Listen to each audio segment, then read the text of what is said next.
Hello students, भौतिक विज्ञान की क्लास में आप सबका स्वागत है। लास्ट टॉपिक हमने उत्तल दर्पण से प्रतिबिंब का निर्माण पढ़ा था, जिसमें हमने एक कंडीशन देख ली थी कि वस्तु के सामने प्रतिबिंब उत्तल दर्पण के सामने वस्तु को कहीं भी रखा जाए, प्रतिबिंब ध्रुव ओ और मुख्य फोकस एफ के मध्य बनता था। आज हम वस्तु को अनंत पर रखेंगे और देखेंगे कि उत्तल दर्पण में उसका प्रतिबिंब कहां बनता है।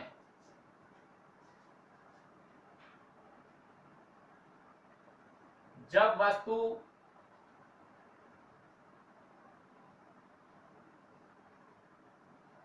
अनंत पर स्थित हो,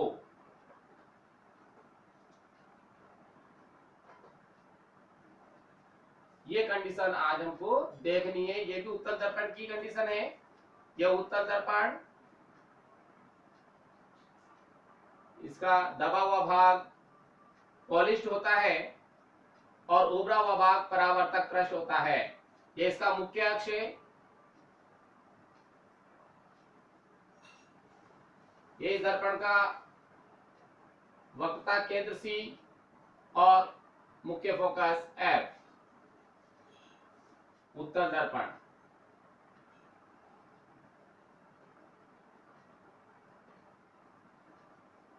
और ये मुख्य अक्ष।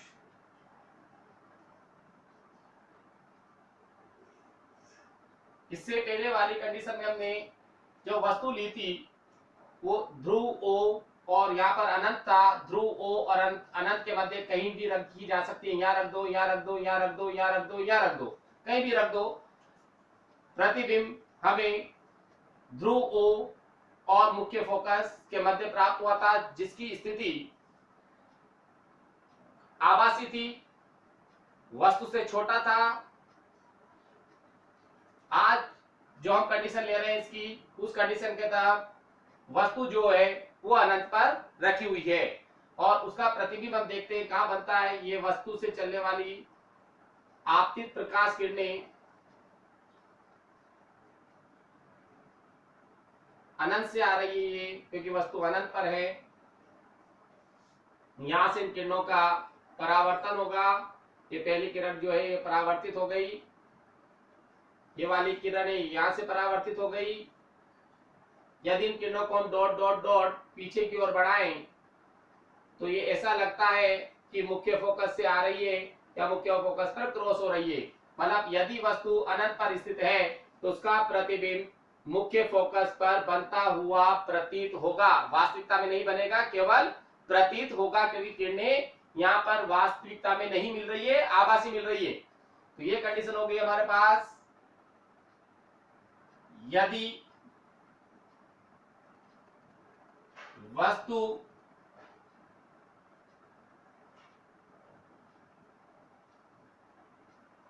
उत्तल दर्पण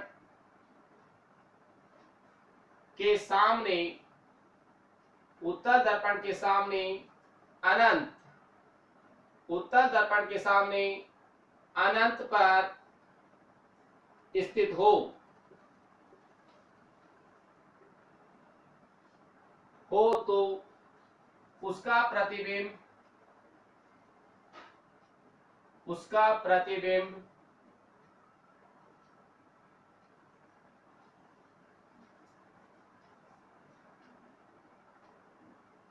दर्पण के फोकस पर बनता हुआ प्रतीत होता है। बनता हुआ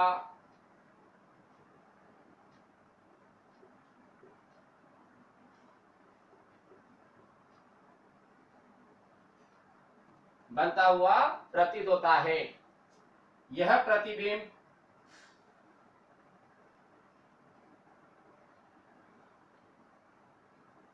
आभासी, क्योंकि किरणें वास्तव में मिल नहीं रही है, मिलती हुई प्रतीत होती है, इसलिए इसका प्रतिबिंब कहाँ बन रहा है, फोकस पर बनता हुआ प्रतीत होगा। तो ये क्या होगा, आभासी, क्योंकि रियल में किरणें नहीं मिल रही है। आभासी एवं आभासी सीधा, आभासी सीधा एवं वस्तु से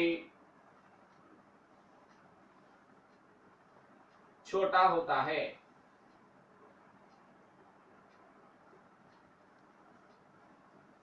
उत्तल दर्पण की केवल यही कंडीशन थी, हमने ये अनंत वाली कंडीशन भी इसमें ऐड कर दी है। ऐसे तो हम अनंत से ध्रुव O के मध्य रखते हैं, तो प्रतिबिंब यही कंडीशन रहेगी, आभासी बनेगा, सीधा बनेगा, वस्तु से छोटा बनेगा, लेकिन वो फोकस और ध्रुव के मध्य बनता है।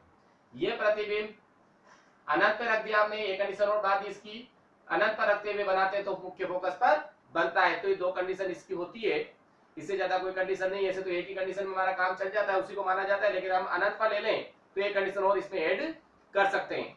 अब नेक्स्ट टॉपिक हमारा है दर्पण के उपयोग, यूज ऑफ मिरर, मतलब दर्पण के क्या उपयोग हैं वो हम अगली क्लास में, सॉरी इसी क्लास में ले रहे हैं। तो देखें हम दर्पण के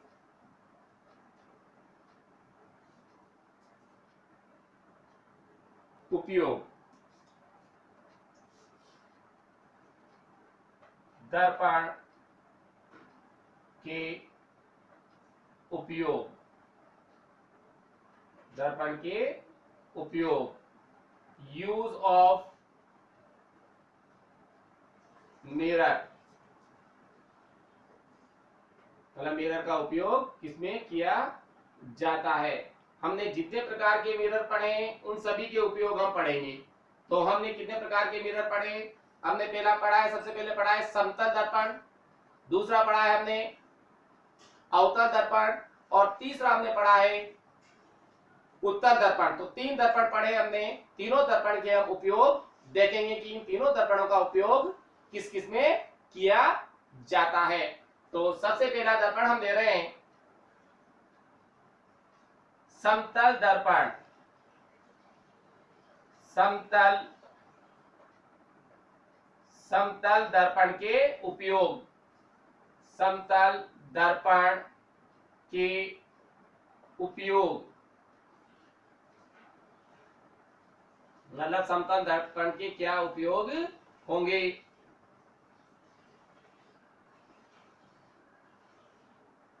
सबसे पहला उपयोग समतल दर्पण का, हाँ सबसे पहले हम देखें कि समतल दर्पण का उपयोग हम हमेशा ही करते हैं कि हमारे सामने जो दर्पण रखा होता है वो समतल दर्पण ही होता है। मतलब समतल दर्पण का उपयोग मुंह देखने के शीशे के रूप में किया जाता है। सुबह सुबह उठते तो हम हमारा चेहरा किसमें देखते हैं, शीशे में देखते हैं, तो उसके उपयोग में भी समतल दर्पण का उपयोग होता है। तो पहला है समतल दर्पण का उपयोग, समतल दर्पण का उपयोग, समतल दर्पण का उपयोग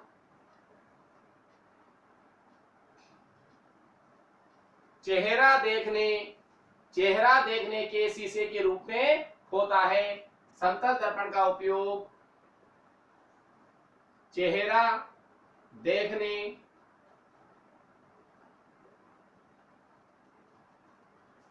के शीशे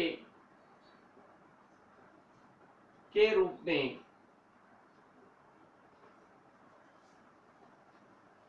किया जाता है, किया जाता है। तो पहला उपयोग है हमारे पास समतल दर्पण का उपयोग चेहरा देखने के शीशे के रूप में किया जाता है। मतलब हम हमारा चेहरा जब शीशे के अंदर देखते हैं तो उसमें समतल दर्पण का ही उपयोग किया जाता है। दूसरा उपयोग है वैज्ञानिक जो एपरेटस हैं, वैज्ञानिक उपकरण जिनको हम कहते हैं, उनमें किरण जो जाती है, प्रकाशीय किरण, उसका पथ मोड़ने के लिए, उनका कोण मापने के लिए भी समतल दर्पण का ही उपयोग किया जाता है। मतलब साइंटिफिक एपरेटस जितने भी होंगे उनमें किसका उपयोग किया जाता है, समतल दर्पण का उपयोग। किसमें, किरणों की दिशा, किरणों का पथ मोड़ने के लिए और उनके कोण मापने में। तो दूसरा ले सकते हैं हम वैज्ञानिक वैज्ञानिक उपकरणों वैज्ञानिक उपकरणों वैज्ञानिक उपकरणों में किरण वैज्ञानिक उपकरणों में किरण का पथ मोड़ने किरण का पथ मोड़ने एवं कोणों को नापने में वैज्ञानिक उपकरणों में किरण का पथ मोड़ने एवं कोणों को नापने में किया जाता है।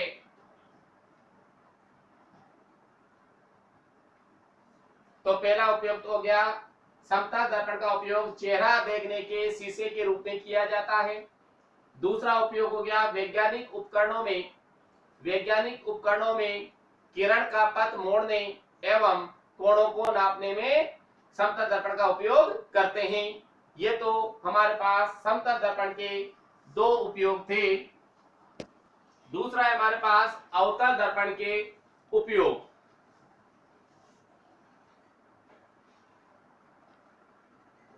अवतल दर्पण के उपयोग। अवतल दर्पण के उपयोग, पहले हमने समतल दर्पण लिया था, दूसरा ले रहे हैं हम अवतल दर्पण। तो अवतल दर्पण के उपयोग में पहला उपयोग हम लेते हैं कि अवतल दर्पण का जो उपयोग किसमें करते हैं, बड़ी फोकस दूरी के जो अवतल दर्पण होते हैं, कौन से, बड़ी फोकस दूरी के जो अवतल दर्पण होते हैं, उनका उपयोग सेविंग बनाने के शीशे के रूप में किया जाता है।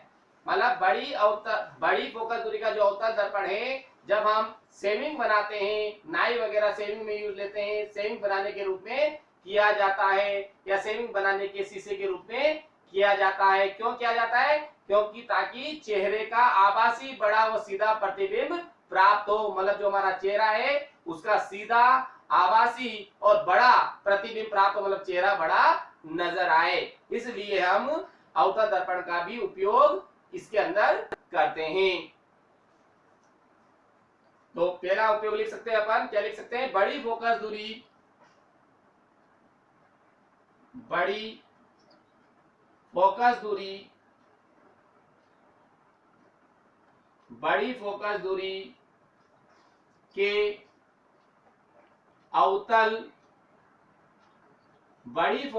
के अवतल दर्पण का उपयोग, बड़ी फोकस दूरी के अवतल दर्पण का उपयोग सेविंग बनाने के शीशे के रूप में किया जाता है। दर्पण का उपयोग सेविंग बनाने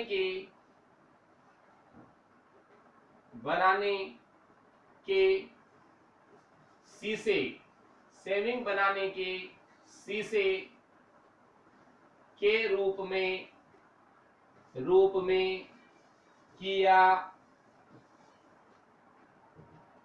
जाता है। और क्यों किया जाता है,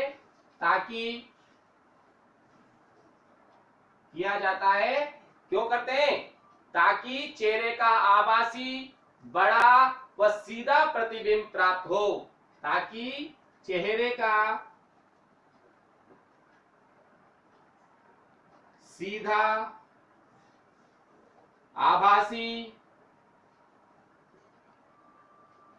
एवं बड़ा प्रतिबिंब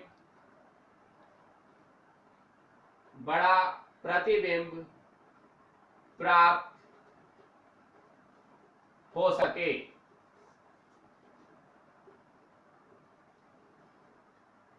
तो ये पहला अवतल दर्पण का उपयोग था। दूसरा हम जानते हैं कि जैसे नाक कान गले का जो डॉक्टर होता है, मतलब जिसको बोलते हैं अपन ईएनटी डॉक्टर। कौन सा डॉक्टर? ENT doctor. तो ईएनटी डॉक्टर क्या करता है?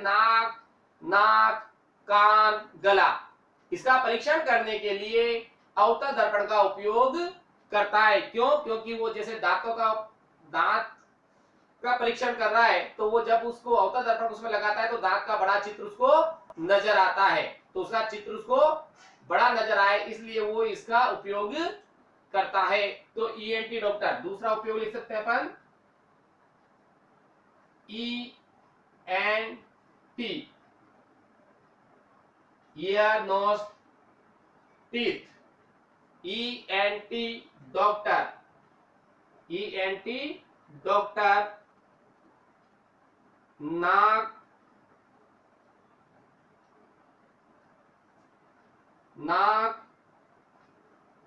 कान गला, ईएनटी डॉक्टर नाक कान गले का परीक्षण, नाक कान गले का परीक्षण करने के लिए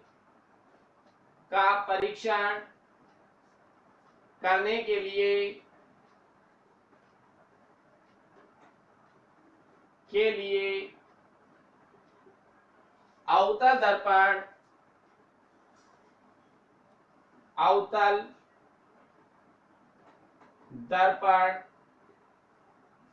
का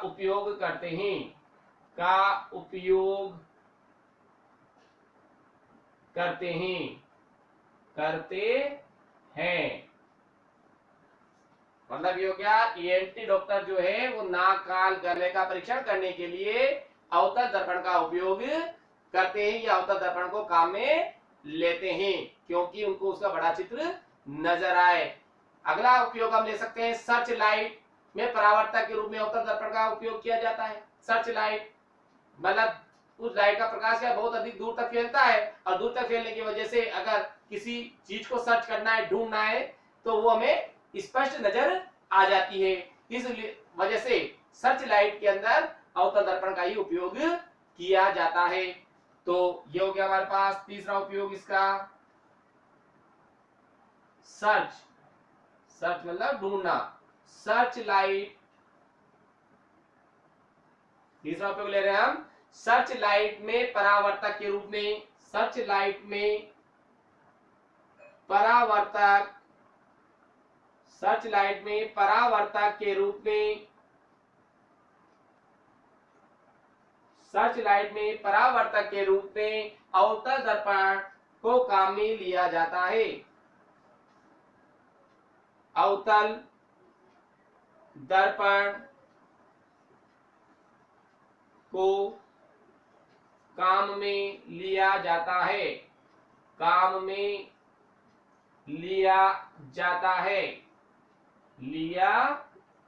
है,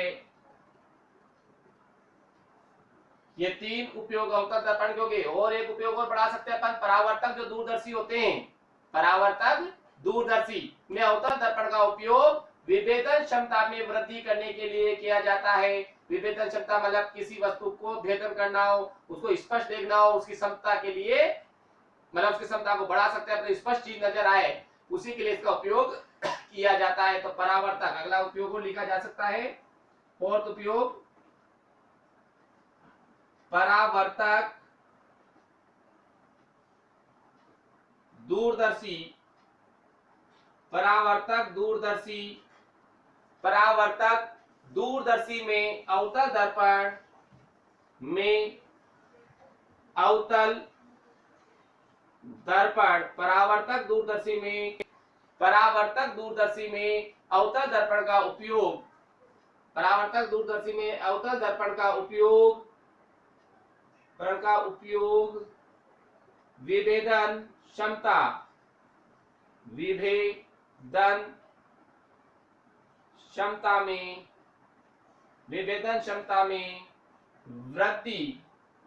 विभेदन क्षमता में वृद्धि करने में किया जाता है। विभेदन क्षमता में वृद्धि करने में किया जाता है, किया जाता है। पहला दर्पण हमने पढ़ लिया, समतल दर्पण और समतल दर्पण के उपयोग। दूसरा अवतल दर्पण ले लिया, अवतल दर्पण के हमने 4 उपयोग पढ़ लिए। अब हम तीसरा भी हमने पढ़ा था, उत्तल दर्पण। तीसरा हम ले रहे हैं किसके? उत्तल। तीसरा लेते हैं हम उत्तल दर्पण के उपयोग।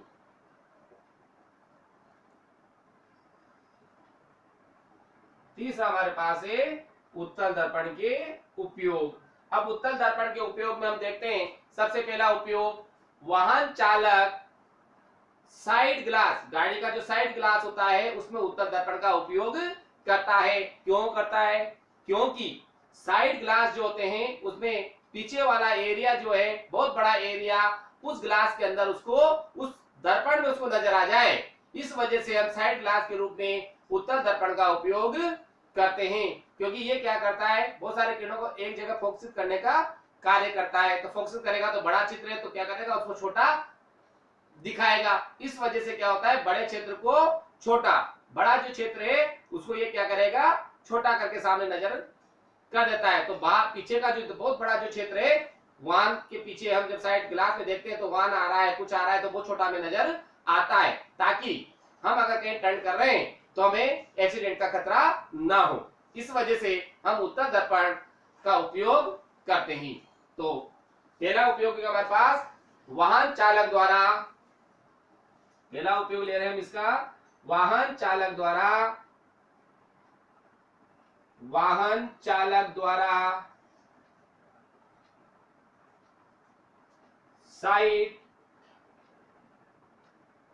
साइड ग्लास या वाहन चालक द्वारा प्रयुक्त साइड ग्लास में, कर लो, वाहन चालक द्वारा प्रयुक्त साइड ग्लास में, प्रयुक्त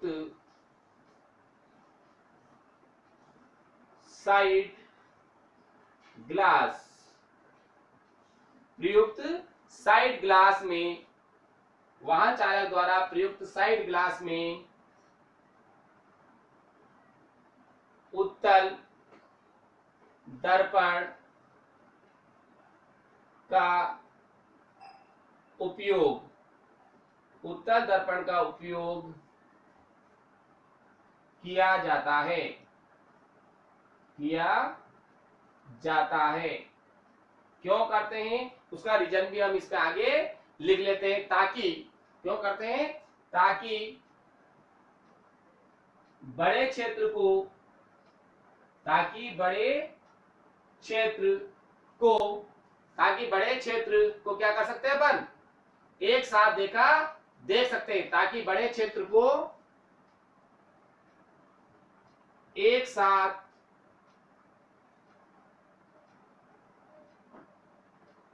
देख सकें, ताकि बड़े क्षेत्र को एक साथ देखा जा सके या देख सके, देखा जा सके।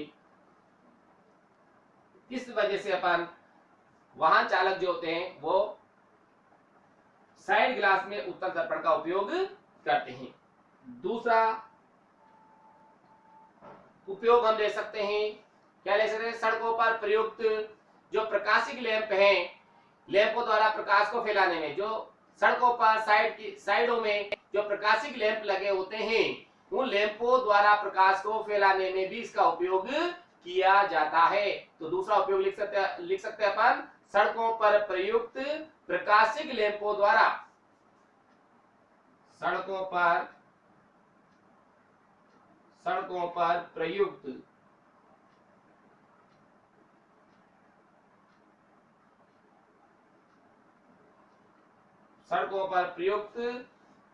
प्रकाश लैंपों द्वारा, सड़कों पर प्रयुक्त प्रकाश लैंपों द्वारा, सड़कों पर प्रयुक्त प्रकाश लैंपों द्वारा प्रकाश को फैलाने में, सड़कों पर प्रयुक्त प्रकाश लैंपों द्वारा प्रकाश को फैलाने में, प्रकाश को फैलाने में इसका उपयोग करते हैं हम फैलाने में उत्तल दर्पण का उपयोग उत्तल दर्पण का उपयोग करते हैं। अगला और ले सकते हैं हम उत्तल दर्पण द्वारा बड़ी वस्तुओं के छोटे प्रतिबिंब प्राप्त करके, मतलब उत्तल दर्पण के द्वारा जो बड़ी वस्तुएं हैं उनका छोटा प्रतिबिंब प्राप्त करके सजावट हेतु उपयोग में करते हैं। तो तीसरा उपयोग लिख सकते हैं, बड़ी वस्तुओं या उत्तल दर्पण द्वारा उत्तल दर्पण द्वारा उत्तल दर्पण द्वारा बड़ी वस्तुओं उत्तल दर्पण द्वारा बड़ी वस्तुओं के छोटे प्रतिबिंब बड़ी वस्तुओं के छोटे प्रतिबिंब प्राप्त उत्तल दर्पण द्वारा बड़ी वस्तुओं के छोटे प्रतिबिंब प्राप्त करके सजावट करने के लिए सजावट करने के उपयोग में सजावट करने के उपयोग में करते हैं। तो ये भी उत्तल दर्पण का उपयोग हो गया हमारे पास। तो हमने अभी पढ़े दर्पण के उपयोग, यूज ऑफ मिरर। पहला समतल दर्पण के उपयोग, फिर अवतल दर्पण, फिर अवतल दर्पण के उपयोग, फिर उत्तल दर्पण के उपयोग। मतलब तीनों दर्पण हमने पहले पढ़े थे और अभी हमने तीनों दर्पणों के उपयोग पढ़े हैं। अब नेक्स्ट टॉपिक हम लेते हैं गोलीय दर्पणों द्वारा परावर्तन के लिए चिन्ह परिपाटी। मतलब जो गोलीय दर्पण है उससे जो परावर्तन होता है उसके लिए चिन्ह परिपाटी। मतलब चिन्ह परिपाटी क्या है, चिन्ह नियम क्या है, क्योंकि ये चिन्ह नियम जो है ये हमारे न्यूमेरिकल करने में, दर्पण का सूत्र ज्ञात करने में सब जगह काम आएंगे। तो जब तक चिन्ह परिपाटी हम नहीं समझेंगे जब तक न तो हम दर्पण का फॉर्मूला निकाल पाएंगे, न तो हम दर्पण का फॉर्मूला फाइंड आउट कर पाएंगे और ना ही हम न्यूमेरिकल सोल्व कर पाएंगे जब तक चिन्ह नियम नहीं जान लेंगे। इसलिए चिन्ह नियम इंपोर्टेंट भी है। तो सबसे पहले तो जो दर्पण के उपयोग पढ़े ये वाला टॉपिक भी इंपोर्टेंट टॉपिक था, क्योंकि इसमें से छोटे क्वेश्चन पुटअप होते हैं, बोर्ड में भी होते हैं और जो कंपटीशन लेवल है उसके अंदर भी अगर तुम देखोगे तो कंपटीशन लेवल में भी इसमें से क्वेश्चन पूछे गए हैं। जैसे पूछ लेता है वो कि वाहन के साइड में कौन सा ग्लास उपयोग होता है, ऑप्शन दे देगा A B C D, 4 option, एक ऑप्शन तो उत्तल दर्पण डाल देगा, बाकी 3 ऑप्शन कुछ भी डाल देगा और क्वेश्चन पुटअप करेगा। इस प्रकार से क्वेश्चन पुटअप होते हैं, कंपटीशन लेवल में भी होते हैं। अब हम अगला टॉपिक ले रहे हैं गोलीय दर्पणों द्वारा परावर्तन के लिए चिन्ह परिपाटी। अगला टॉपिक हमारे पास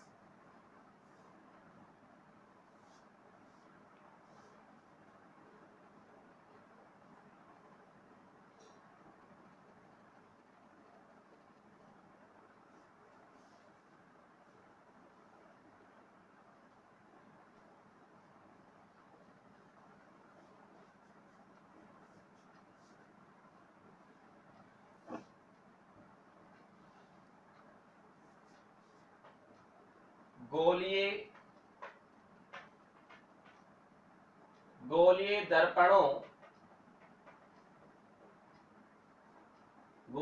दर्पणों द्वारा परावर्तन के लिए गोलीय दर्पणों द्वारा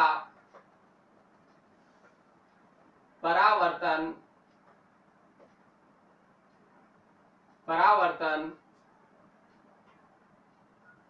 के लिए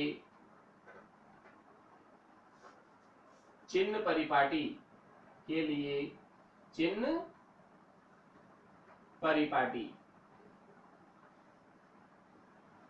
पहले तो इसको समझ ले क्या होता है गोलीय दर्पणों द्वारा परावर्तन के लिए चिन्ह परिपाटी, मतलब गोलीय दर्पण, गोलीय दर्पण में हमने पढ़ा है अवतल और उत्तल दर्पण, तो ये जो चिन्ह परिपाटी जो चिन्ह नियम आएंगे वो गोलीय के लिए और उत्तल के लिए दोनों के लिए होंगे।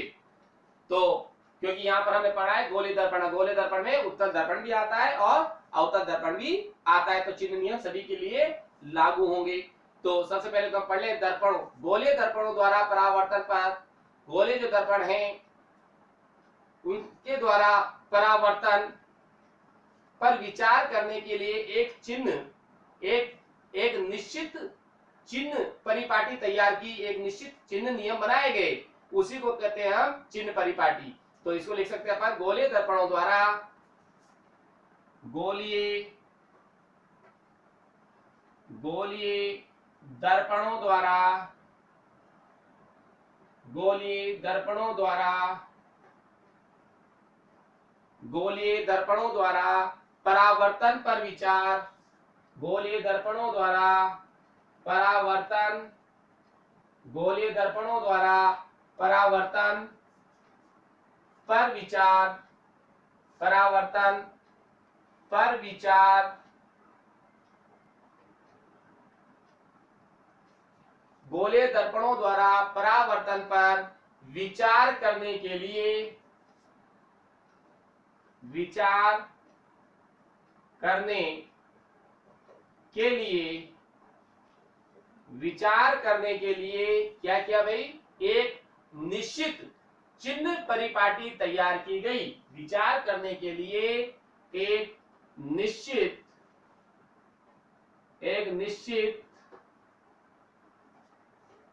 चिन्ह परिपाटी, एक निश्चित चिन्ह परिपाटी तैयार की गई, एक निश्चित चिन्ह परिपाटी तैयार की गई,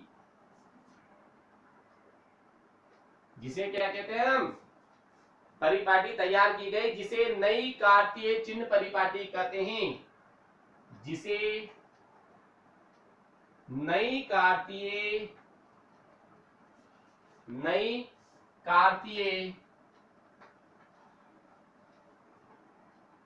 चिन्ह परिपाटी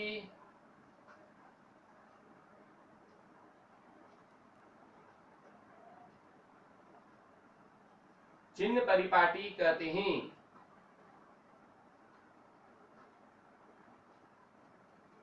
मतलब गोलीय दर्पणों से जो परावर्तन होता है, गोलीय दर्पण से जो परावर्तन होता है, उस परावर्तन पर विचार करने के लिए एक निश्चित चिन्ह परिपाटी बना दी गई कि ऐसे परावर्तन होगा तो ये परिपाटी होगी, एक निश्चित कर दिया गया है, उसी को हम कहते हैं चिन्ह परिपाटी। अब देखते हैं हम कार्तीय चिन्ह परिपाटी के नियम, इसके नियम क्या है, उन्हीं के ऊपर हम पॉजिटिव नेगेटिव यूज करेंगे, कौन सी किरण किधर जाएगी तो क्या होगा, किधर से क्या होगा, ये सब हम उसी के अंदर देखते हैं। तो इसकी तो इतनी आवश्यकता नहीं है, केवल तो परिभाषा लिखाई है कि हाँ तुम्हें पता रहे कि होती क्या है। तो हम गोलीय दर्पण, मतलब क्या हो गया, गोलीय दर्पणों,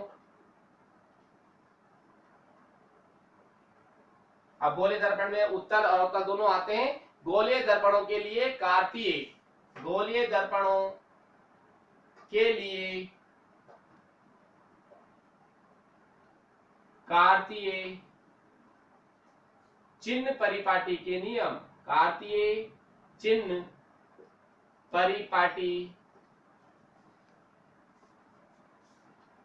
के नियम, मतलब जो गोलीय दर्पण है उनमें जो हमने चिन्ह परिपाटी लिए है उसके नियम क्या है, मतलब चिन्ह परिपाटी के नियम क्या है, मेन चीज ये। और ये गोलीय दर्पण चल रहा है तो गोलीय दर्पण के लिए होगा, मतलब चिन्ह परिपाटी के नियम, इंग्लिश में बोलते हैं अपन इसको रूल्स ऑफ सिंबल्स, इसको अपन इंग्लिश में बोले तो क्या हो गया, किसके रूल्स, रूल्स ऑफ सिंबल, मतलब चिन्ह परिपाटी के नियम, रूल्स ऑफ सिंबल्स,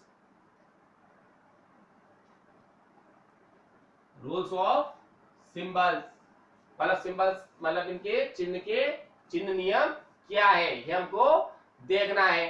तो इसके लिए हम पहले चित्र देखते हैं और चित्र के तहत ही देखेंगे हम क्या होगा। तो यार इसको तो हटा दो, डायरेक्ट इसी को लिखा लेने दो। रूल्स ऑफ सिंबल की कोई आवश्यकता नहीं इंग्लिश में लिखने की, तो यही हम देख लेते हैं। तो देखो रूल्स ऑफ सिंबल क्या रहेंगे इसके। सबसे पहले हम डायग्राम बनाए, डायग्राम के अकॉर्डिंग ही ये चलेगा। तो कोई भी गोलीय दर्पण लेना है, अब हमें गोलीय दर्पण लेना है तो गोलीय दर्पण में कौन सा भी ले लो, उत्तल ले लो या अवतल ले लो, सबके लिए कंडीशन एक ही होगी। तो ये हमने एक डायग्राम बना दिया यहाँ पर, जिसके तहत हम इसको जानेंगे। ये मैंने अवतल दर्पण का ही बना दिया है, क्योंकि इसका अवतल दर्पण का उबार वाला जो भाग होगा वो पॉलिश होगा, और अंदर वाला जो भाग है वो परावर्तक पृष्ठ होगा। ये इसका मुख्य अक्ष है, ये मुख्य अक्ष, मुख्य अक्ष, और दर्पण हमारे पास है। अब देखें किरणें, ये परावर्तक पृष्ठ तो आपतित किरण ही होगी। ये तो हमने ले ली ऊंचाई, ये हो गई मेरे पास ऊंचाई। अभी इसी के आधार पर सब लिख देंगे अपन, ऊंचाई ऊपर की ओर। ये आपतित किरण, इधर है आपतित किरण, ये वाली है आपतित किरण, मतलब यह दिशा बना दे हम। ये हो गई मेरे पास किधर किरण, इधर से किरण इधर से ही आपतित होगी, तो ये हो गई अपने पास आपतित किरण, आपतित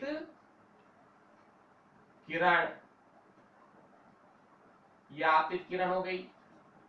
अब ये हम लेते हैं इसके नीचे, ये नीचे वाली ऊंचाई है, कौन सी ऊंचाई है, नीचे, ये ऊंचाई नीचे वाली। इधर बात करें हम, ये ऊंचाई लेंस के दर्पण की, सॉरी लेंस नहीं दर्पण, दर्पण के दूसरी ओर ऊंचाई,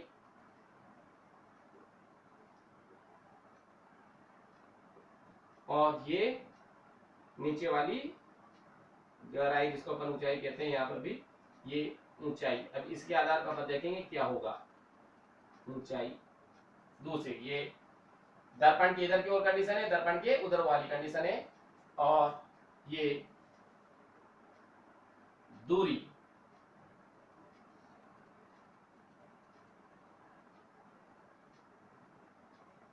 दूरी को यदि इस ओर मापा जाता हो, ये ध्रुव ओ है, क्योंकि पूरा क्वेश्चन जो डिपेंड कर रहा है तुम्हारी पूरी कंडीशन इस ध्रुव ओ के ऊपर ही डिपेंड कर रही है, यही मेन है, ये ध्रुव ओ। और ये दूरी इधर की ओर। अब देखते हैं हम इसी डायग्राम के ऊपर हम पूरे ही नियम जान लेंगे।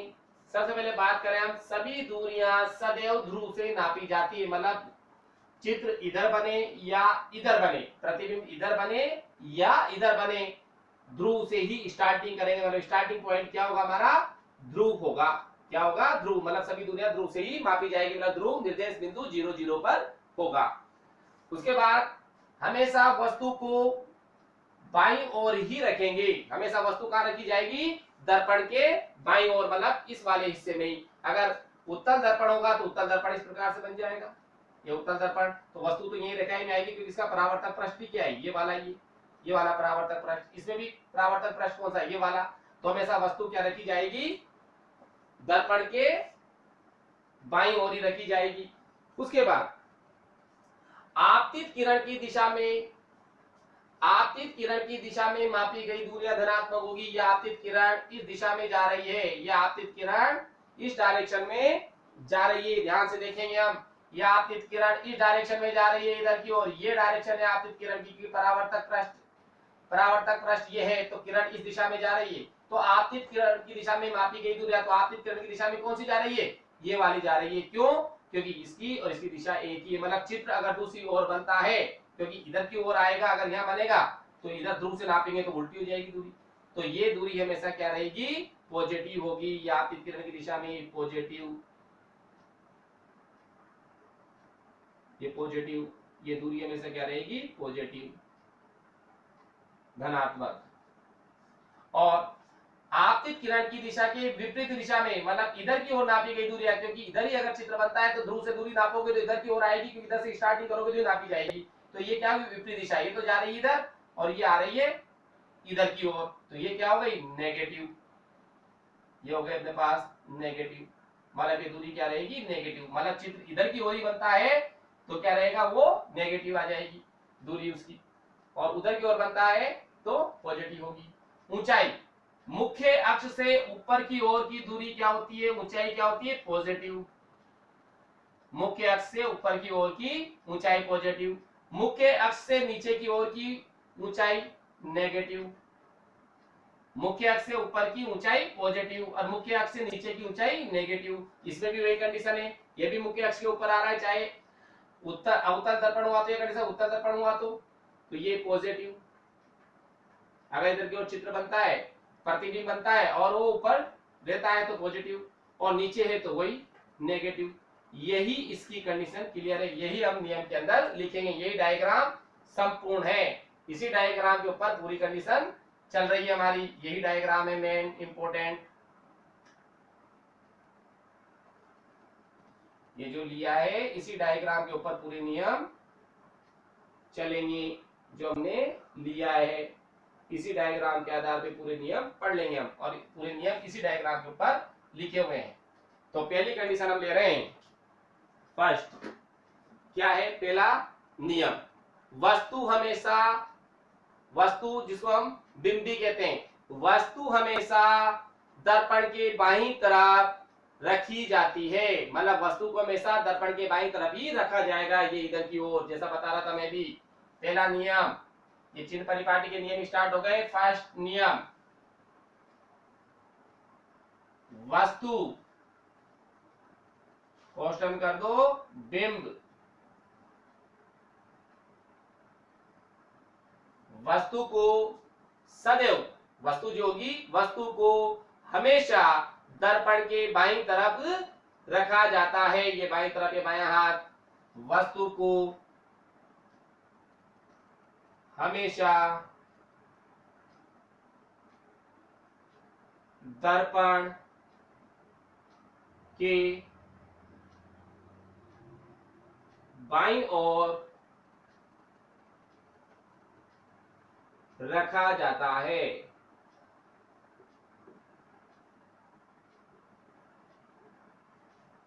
मतलब पहला नियम हो गया, वस्तु को हमेशा दर्पण की बाईं ओर रखा जाता है।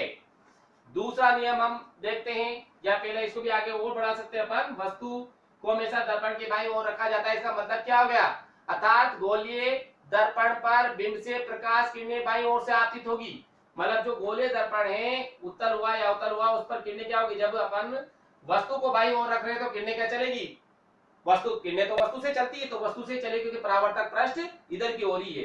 तो आगे भी बढ़ा सकते हो इसको स्पष्ट करने के लिए, अर्थात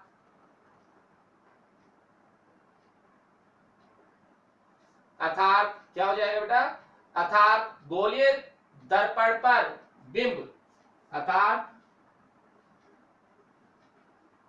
गोलीय,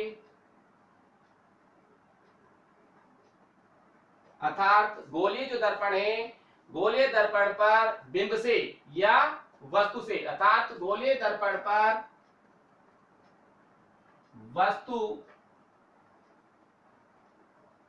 से, अर्थात गोलीय दर्पण पर वस्तु से प्रकाश किरणें, गोलीय दर्पण पर वस्तु से प्रकाश किरणें कहां से आएगी, बाईं ओर से आपतित होगी, वस्तु से प्रकाश किरणें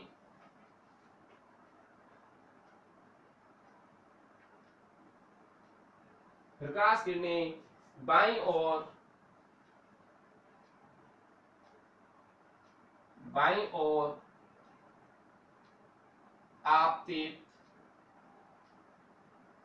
आपतित होगी।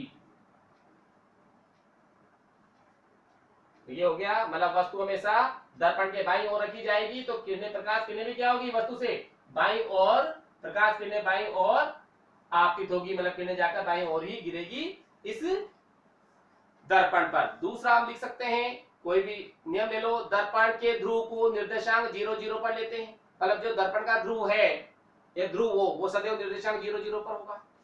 तो दूसरा दर्पण के ध्रुव O को निर्देशांक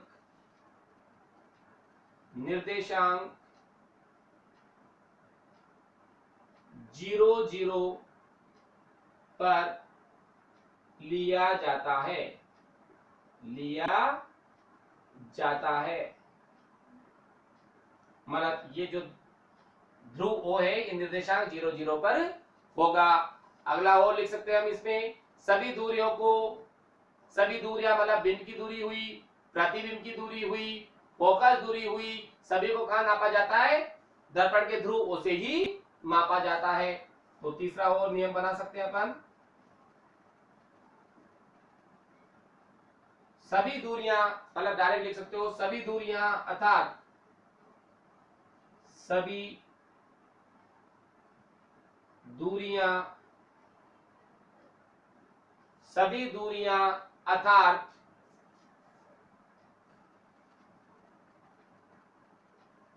बिंब की दूरी,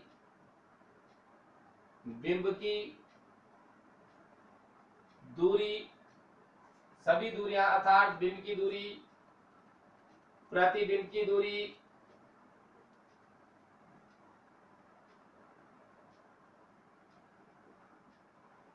तथा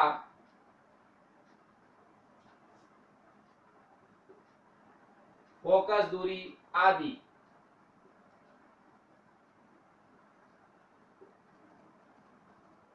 सभी दूरियां अर्थात बिंब की दूरी, प्रतिबिंब की दूरी तथा फोकस दूरी आदि को सदैव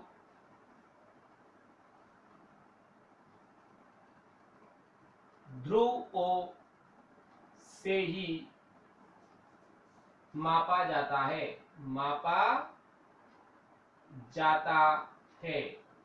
मतलब इस सभी दूरियों का स्टार्टिंग पॉइंट क्या होगा? चित्र इधर बने उधर बने, स्टार्टिंग कहां से करेंगे? ध्रुव से, और इसी के आधार पर देखा जाएगा, ध्रुव से नपेगी जब भी देखा जाएगा कि आपतित किरण की दिशा में है या आपतित किरण से विपरीत दिशा में है। तो यह आपतित किरण की दिशा इधर है और उधर की ओर चित्र बनता है, तो हम ध्रुव से उधर की ओर जा रहे हैं, यूं जा रहे हैं, तो यूं जा रहे हैं, तो वो इसी दिशा में हुआ तो पॉजिटिव होगा, और इधर से अगर चित्र इधर बना तो ध्रुव से नापेंगे तो इधर की ओर आएगा, उल्टा आएगा तो क्या हो जाएगा? नेगेटिव होगा। अगला और हम लिख सकते हैं, आपतित किरणों की मतलब इसी के अकॉर्डिंग आपतित किरण की दिशा में, आपतित किरण की दिशा में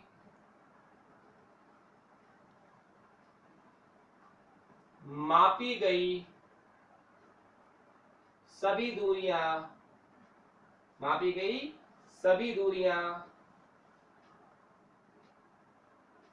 धनात्मक, आपतित किरण की दिशा में मतलब जो किरण जा रही है उसी दिशा में अगर हम ध्रुव से जा रहे हैं तो वो सब पॉजिटिव होगी। आपतित किरण की दिशा में मापी गई सभी दूरियां धनात्मक पॉजिटिव होती है।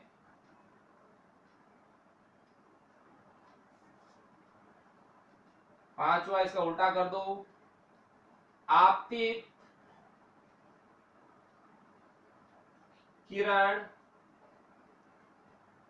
की विपरीत दिशा में, आपतित किरण की विपरीत दिशा में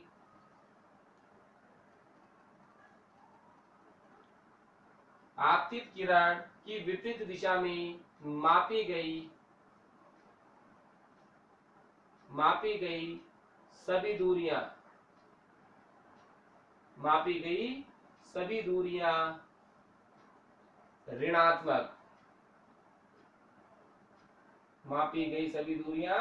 ऋणात्मक, नेगेटिव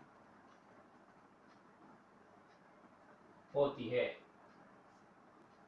मतलब आपतित किरण की दिशा में अगर ये ध्रुव है, यहाँ से अगर इधर चित्र बन रहा है तो हम इस दिशा में जा रहे हैं, तो ये ध्रुव से नापी उधर चित्र बना है तो उधर क्यों जाएंगे तो पॉजिटिव होगी। मतलब आपतित किरण की दिशा में मापी गई सभी दूरियां धनात्मक होगी, और आपतित किरण से विपरीत दिशा में, ध्रुव से इधर की ओर चित्र बन रहा है, इधर आते हैं तो आपतित किरण से विपरीत दिशा में मापी गई दूरियां नेगेटिव, जैसे आपतित किरण है इधर से ध्रुव से नाप रहे तो नेगेटिव होगी, ये पॉजिटिव उधर इसी दिशा में जा रही तो पॉजिटिव।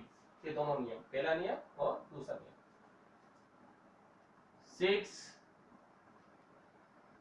हम मुख्य अक्ष से ऊपर की जो ऊंचाई है, मुख्य अक्ष से ऊपर की जो ऊंचाई है उसको धनात्मक लेते हैं और मुख्य अक्ष से नीचे की ऊंचाई को ऋणात्मक लेते हैं। तो लिख सकते हो मुख्य अक्ष से लंबवत ऊपर ऊपर की ओर मापी गई दूरियां, मुख्य अक्ष के लंबवत, किसके लंबवत? मुख्य अक्ष, मुख्य अक्ष के लंबवत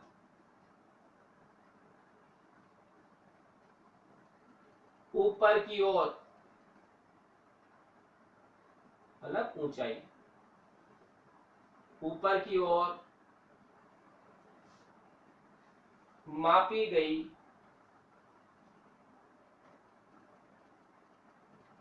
दूरी, मापी गई दूरियां या दूरी, मापी गई दूरियां धनात्मक धनात्मक वही पॉजिटिव होती है। अगला, मुख्य अक्ष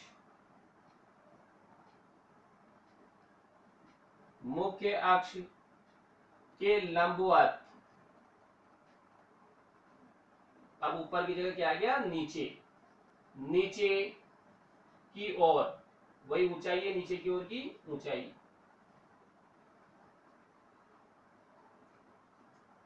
मापी गई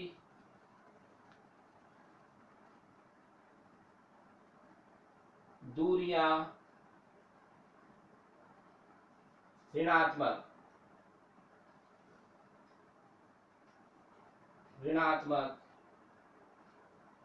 तब नेगेटिव होती है। ये नियम हमारे पास है जो हमारे न्यूमेरिकल करने के लिए काम में आएंगे। अब हमारे पास ये तो नियम आ गए कि जो वस्तु है वह सदैव दर्पण के बाईं ओर रखी जाती है, पहला। दूसरा, सभी दूरियों को ध्रुव से मापा जाता है। अगला, सभी दूरियां जो होती है वो ध्रुव से ही मापी जाएगी। फिर आपतित किरण की दिशा में, अगर आपतित किरण की दिशा में मापी गई दूरियां पॉजिटिव होगी, आपतित किरण से विपरीत दिशा में मापी गई दूरियां ऋणात्मक होगी। मुख्य अक्ष से लंबवत ऊपर की जो दूरी है वो पॉजिटिव होगी और मुख्य अक्ष से लंबवत नीचे की दूरी जो है वो नेगेटिव होगी। ये सब हमने नियमों में पढ़ा है। अब नोट पे हम एक बिंदु लिख लें कि फिक्स है हमारे पास कि फोकस दूरी हमेशा फिक्स होगी। अगर अवतल दर्पण है तो अवतल दर्पण की फोकस दूरी इधर की ओर आएगी और इधर आएगी तो ध्रुव से इधर की ओर दूरी निकलेगी तो क्या होगी? ऋणात्मक। और उत्तर दर्पण है तो उसका कर्व उधर जाएगा, किरण इधर रखी हुई है उधर जाएगा तो वो होगा पॉजिटिव। ये फिक्स है, केवल हमें दीप की दूरी पता करनी होती है। तो नोट में मैं लिखा रहा हूं, तुम्हें न्यूमेरिकल में सुविधा रहेगी इसकी। नोट, पहला, वस्तु की दूरी, मतलब वस्तु उत्तर दर्पण के सामने रखी जाए या उत्तर दर्पण के सामने रखी जाए, सदैव वस्तु इधर की ओर ही रखी जाएगी। और अभी मैं समझाता हूं, ये जैसे हमने अवतल दर्पण लिए, ये तो हमारे पास अवतल दर्पण है। कौन सा दर्पण है? अवतल दर्पण। और ये हमारे पास है उत्तल दर्पण। ये कंडीशन, ये इसका कर्व C और F इधर होगा, ये इसका C और F इधर की ओर होगा। अब देखो, हम बोल रहे हैं हमेशा वस्तु दर्पण के बाईं ओर ही रखी जाएगी, तो इधर परावर्तक पृष्ठ है तो वस्तु इधर ही रहेगी, इसका भी परावर्तक पृष्ठ इधर तो वस्तु इधर ही रहेगी।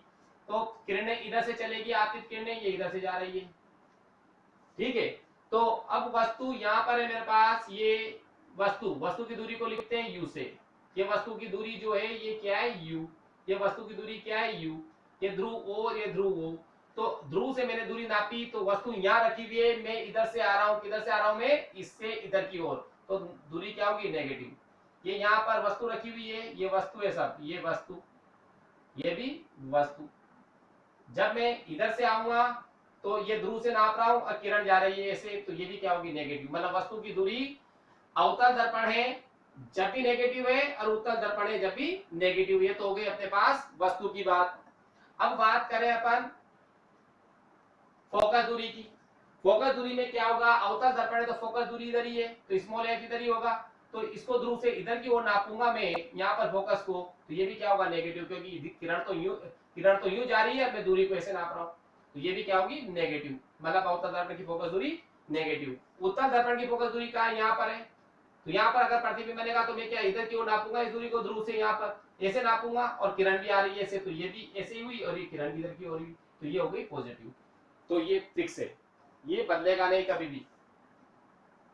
तो नोट में ये दो चीजें अपन को लिखनी है, केवल हमें प्रतिबिंब का पता करना होगा। पहला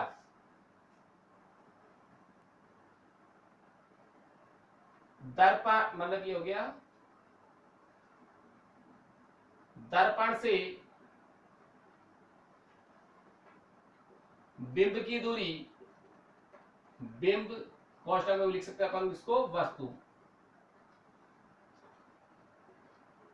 की दूरी सदैव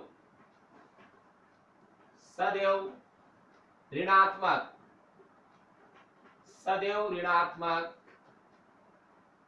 कोष्ठक में कर दो नेगेटिव होती है।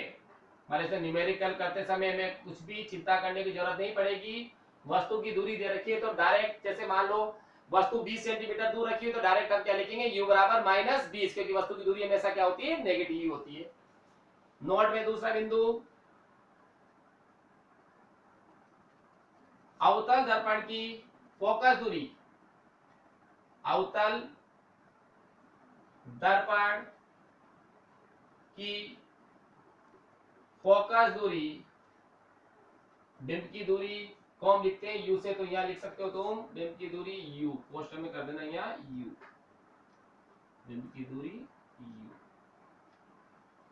Small u।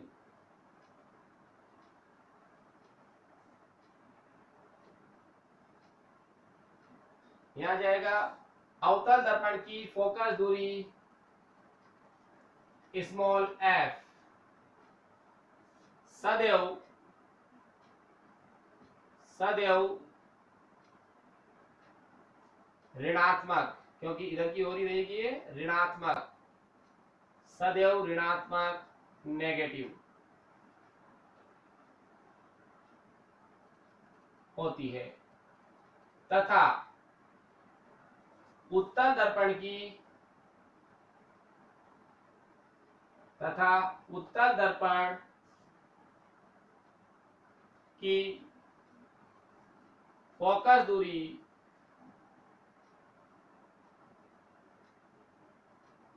स्मॉल f सदैव धनात्मक, धनात्मक पॉजिटिव होती है।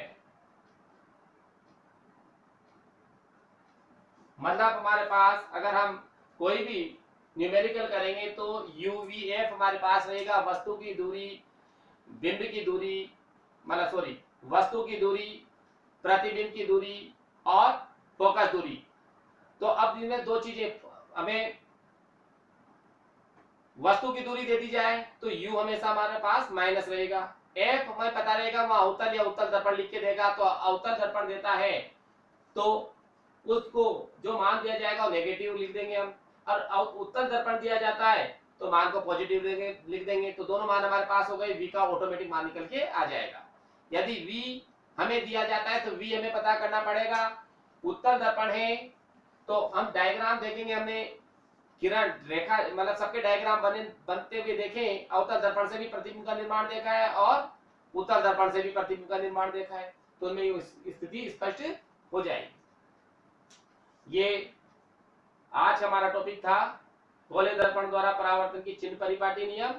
इसके बाद नेक्स्ट टॉपिक जो हमारा होगा अब होगा दर्पण सूत्र, मिरर फॉर्मूला। मिरर फॉर्मूला मतलब दर्पण का सूत्र क्या है, वो सब जो भी फॉर्मूला पढ़ेंगे उसमें चिन्ह परिपाटी का यूज होगा। इस चिन्ह परिपाटी के यूज के बिना हम वो फॉर्मूला फाइंड आउट नहीं कर पाएंगे। उस फॉर्मूले में हमने जो डायग्राम बनाए थे, वो डायग्राम की किरणें, 4 किरणें पड़ी थी, जो किरण मुख्य अक्ष के समांतर आती है। प्रतिबिंब बनने के लिए हमने 4 किरणें ली थी, जो किरण मुख्य अक्ष के समांतर आती है, दर्पण से परावर्तन के पश्चात मुख्य फोकस से होकर गुजरती है। दूसरी हमने पढ़ी थी, जो किरण मुख्य फोकस से होकर गुजरती है, आपतित किरण, वो परावर्तन के पश्चात मुख्य अक्ष के समांतर हो जाती है। जो आपतित किरण वक्रता केंद्र सी से होकर गुजरती है, वह बिना विचलित, वो परावर्तन के पश्चात वापस उसी मार्ग पर लौट आती है। 3, चौथी हमने पढ़ी थी, जो आपतित किरण ध्रुव ओ पर आपतित होती है, जितने कोण से आपतित होती है उतने ही कोण का वो परावर्तन के पश्चात उतना ही कोण बनाते हुए परावर्तित हो जाती है। ये 4 किरणें पड़ी थी, इनमें कोई भी 2 किरणों का अप्लाई करके हम प्रतिबिंब का निर्माण कर सकते हैं, जो कि हम दर्पण सूत्र के अंदर देखेंगे। आज की क्लास हम यहां तक ही लेंगे, और इसको तुम प्रत्येक स्टूडेंट्स को उसको लर्न करना है, और इसके आगे की जो क्लास है वो नेक्स्ट डे अपन स्टार्ट करेंगे। थैंक्स।